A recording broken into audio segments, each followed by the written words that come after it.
छाना के लगरी के पायली आई राम ठीक लगे।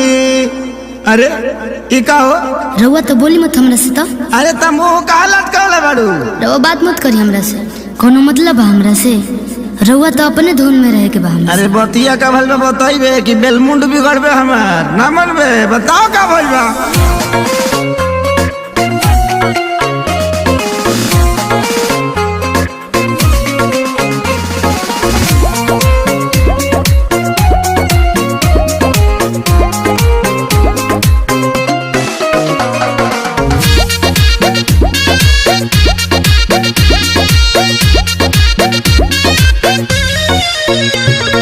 पायल भुलाइल बाकी झुमकाए रानी, बोलत ना बाड़ू का बा परेशानी। हटियो ना।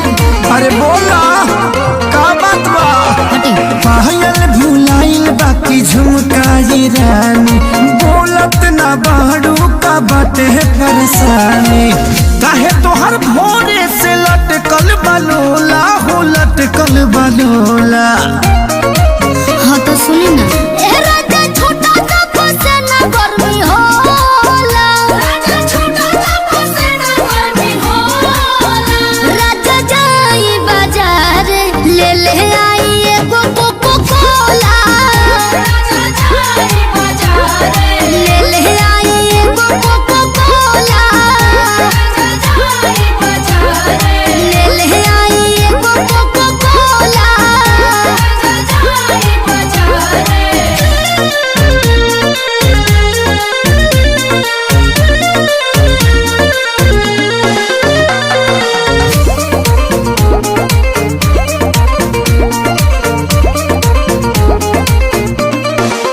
जवन जवन कहाँ बुलइबो सजनिया, लहई पीला ग्लूकोच वाला पनिया।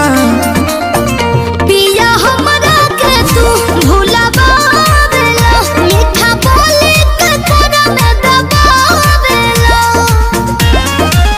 लहई बेटा नी खाल हो जमोला हो, खाल हो जमोला। हाँ तो सुनी ना।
हम जाइब ये प्यारी, तोहरा के लाइब बनारस वाला साड़ी।